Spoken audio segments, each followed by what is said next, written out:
గారు coffee tea. బిడ్డ ఎక్కడ?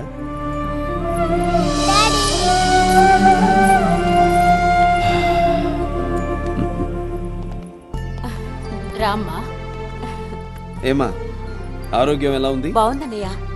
వ్యాపారం ఎలా జరుగుతుంది? బాగా జరుగుతుంది బావగారు. మీ అన్నయ్య వాళ్ళకి భోజనం ఏర్పాటు చూడు గాయత్రి. అయ్యా నమస్కారం. ఏంటి పూజారి గారు ఇలా వచ్చారు? శ్రీ లక్ష్మీ నరసింహస్వామి వారి కళ్యాణ మహోత్సవం దగ్గరకు వచ్చింది. ట్రస్టీలుగా మీకు తెలియంది కాకపోయినా దేవస్థానం తరఫున సాంప్రదాయంగా తెలియజేస్తున్నాను. అలాగే మీ వంశాభివృద్ధి కోసం జరిపించే యాగానికి కూడా ఏర్పాట్లు చేయమంటారా? అది ప్రతి సంవత్సరం చేస్తున్న ఆచారం. మీరే అన్నారు వంశరక్షణ అని. దాన్ని ఎలా ఆపుతాం పంతులు గారు? కళ్యాణం అవగానే మొదలు పెట్టండి.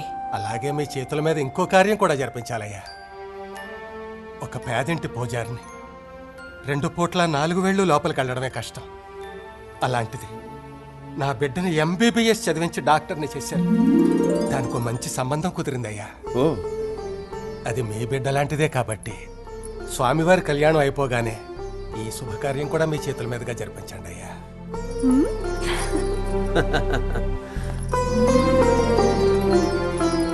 ఆయుష్మాన్ భవ. సావిత్రి, నువ్వంటే నాకెంతో ఇష్టమే. అట్నా? ఇప్పుడు అయ్యగారి పక్కన ఉంటుంటావు కదా, ఆసుపత్రిలో ఏం చేస్తుంటా? అయ్యగారు ఆపరేషన్ చేస్తా కుట్లేస్తారు కదా, ఆ మిగిలిపోయిన కుట్టు నేనే చేస్తాను. అయ్యగారు మనుషులు ఏమంటే ఏ సెత్తవేటి? కుట్లేయమంటారు కానీ మనుషులు ఎందుకు ఏమంటారే? ఎయ్యమంటే ఏత్తవా నేదా?